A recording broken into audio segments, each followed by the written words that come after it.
Hi అన్న ప్రతి ఒక్కరికి ఎస్ఎస్సి జీడీ ఫిజికల్ డేట్స్ గురించి అందరూ ఎదురు చూస్తున్నారు. అలాగే ఈ ఫిజికల్ డేట్స్ అసలు ఎప్పుడు ఉంటున్నాయి అంటే ఛాన్సెస్ ఎప్పుడు ఉన్నాయి, స్కోప్ ఎంత లోపల మనకి ఫిజికల్ లిస్ట్ ఇచ్చే అవకాశం ఉంది అని ఈ వీడియోలో చెప్పబోతున్నాను. అంటే మ్యాక్సిమం అయినంత వరకు మనకి నెక్స్ట్ నోటిఫికేషన్ చూసుకుంటే ఎస్ఎస్సి జీడీ ఆగస్ట్ 27న రిలీజ్ చేస్తానని ఒక పక్కన మనకి క్యాలెండర్లో ఉంది. ఇంకో పక్క చూసుకుంటే మనకి ఇంకో 1 మంతే టైమే ఉంది. జస్ట్ ఇప్పుడు వరకు మనం ఎదురు చూసింది ఆ పీఈటీ లిస్ట్ కోసం ఎదురు చూసాం. పీఈటీ లిస్ట్ కూడా వచ్చేసింది.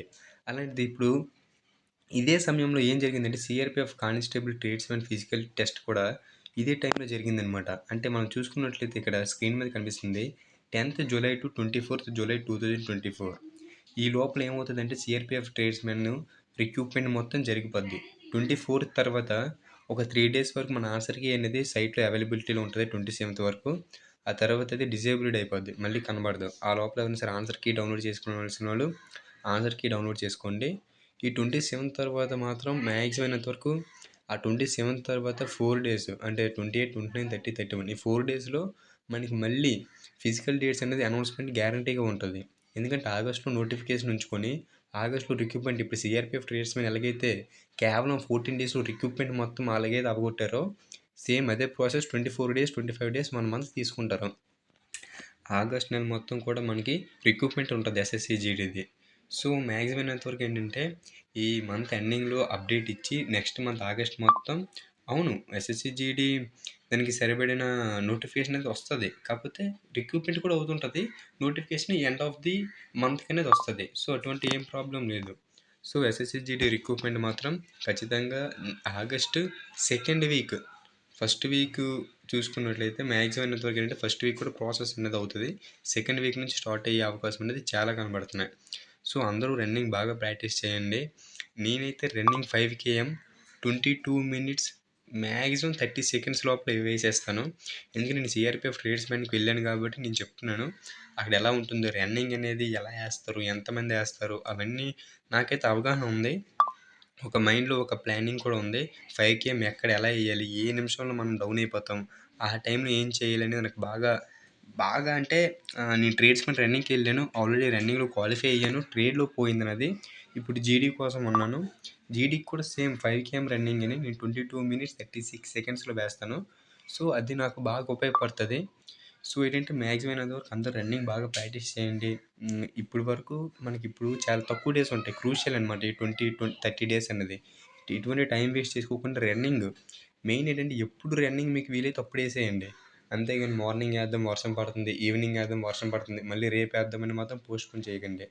ఇప్పుడు మార్నింగ్ నీకు వర్షం పడట్లేదా? ఒక గంట సేపు వర్షం పడట్లేదని నువ్వు అనుకుంటున్నావా? ఎళ్లి ఆ గంట సేపు రన్నింగ్ చేసి వచ్చేయి. ఒకవేళ పోన్లే మార్నింగ్ నుంచి నైట్ నుంచి వర్షం మార్నింగ్ వరకు అలాగే పడుతుందంటే ఈవినింగ్ గాని మధ్యాహ్నం 3:00 ఎప్పుడైతే నీకు వీలైతే అప్పుడు రన్నింగ్ ఏసేయండి. అంతేగాని ప్రాక్టీస్ మాత్రం ఆపొద్దు ఎట్టి పరిస్థితిలో. ఎందుకంటే ఇప్పటి వరకు క్వాలిఫై అయ్యారు. 1 మార్క్ చాలు బ్రో. 1 మార్క్ చాలు బ్రదర్. చాలా సింపుల్‌గా జాబ్ కొట్టడానికి.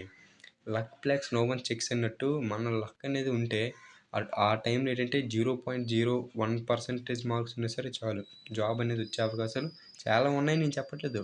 ఉంటాయి. ఎందుకంటే లాస్ట్ టైం కూడా అదే జరిగింది. మనం గమనించాల్సింది ఏంటంటే లాస్ట్ టైం నోటిఫికేషన్, ఏ నోటిఫికేషన్ సరే రేషియో ఒకటే 1:8 అది మారదు. అదైతే మారదు. సో, ఏంటంటే మనం ఒక మార్క్‌తో క్వాలిఫై అయినా సరే జాబ్ వచ్చే అవకాశం ఉంది. 2 మార్క్స్‌తో క్వాలిఫై అయినా సరే జాబ్ వచ్చే అవకాశం ఉంది. సో, ఏంటంటే అందరూ ఫిజికల్‌కి రెడీగా ఉండండి. మ్యాక్సిమం అయినంత వరకు ఈ మంత్ వరకు కొద్దిగా ఫ్రీగానే ఉంటాం. కానీ ఈ మంత్ అయిపోయాక అందరికి ఒకటే టెన్షన్ వచ్చేస్తుంటది. సో, ఫిజికల్‌కి హరమ్‌సేగా ప్రాక్టీస్ అవ్వండి. నేనైతే నా టైమింగ్ వచ్చేసి 22 మినిట్స్ 36 సెకండ్స్. రన్నింగ్ ఎలా చేయాలి? ఏ విధంగా చేయాలని ఏమైనా వీడియో కావాలంటే ఒకసారి కామెంట్ చేయండి. దాని గురించి కూడా బ్రీఫ్‌గా ఏ నిమిషం ఏం జరుగుద్ది? ఏ నిమిషంలో మనం డౌన్ అవుతామనేది ప్రతి ఒక్కటి పర్టిక్యులర్‌గా చెప్తాను. సో, ఒకవేళ రన్నింగ్ గురించి, స్ట్రాటజీ గురించి కావాలంటే ఒకసారి కామెంట్ చేయండి బ్రదర్. దాని గురించి కూడా బ్రీఫ్‌గా చెప్తాను. ఓకేనా? ఫిజికల్ లిస్ట్ గురించి అదే ఫిజికల్ డేట్స్ గురించి మాత్రం ఎవరు వరీ పడవసరం లేదు. 20 డేస్ మనకి టైం ఉంది. 20 డేస్ బాగా ప్రాక్టీస్ చేయండి. నెక్స్ట్ మంత్ అటు ఇటు తేలిపోద్ది ఇంకా. సో, అది పక్కా అది. సో, ఏంటంటే చాలా చక్కగా ప్రిపేర్ అవ్వండి. చాలా ఇబ్బంది లేకుండా ప్రిపేర్ అవ్వండి. ఎలా రన్నింగ్ అనేది కొంతమంది ఇప్పుడే ప్రాక్టీస్ చేస్తారు. అలాంటోళ్ళకి అలాగే ప్రాక్టీస్ చేసినోళ్ళకి ఏంటంటే 24 మినిట్స్ పడతది. ఆడికెళ్ళాక మాత్రం ఆ 24 కాస్త 25 అయిపోద్ది. 26 అయిపోద్ది. లేదా 23 అయినా పర్లేదు. కానీ ఏంటి 24 మనకి ఇక్కడ పడ్డదంటే అక్కడ ఇంకా పెరిగే ఛాన్స్ ఉంది. సో, ఏంటంటే ఇలాంటి స్ట్రాటజీ కావాలన్నా సరే ఒకసారి కామెంట్ చేయండి. ఫిజికల్ రన్నింగ్ గురించి చాలా బ్రీఫ్‌గా ఒక వీడియో అనేది చేస్తాను. ఒక షార్ట్ కట్‌లో ఒక 6 మినిట్స్, 7 మినిట్స్‌లో తెలిపోయేలా చేస్తాను. సో, అందరికి అర్థమైందనుకుంటాను. మాక్సిమం అయినంత వరకు ఏంటంటే రన్నింగ్ బాగా ప్రాక్టీస్ చేయండి బ్రదర్. All the best. జై హింద్.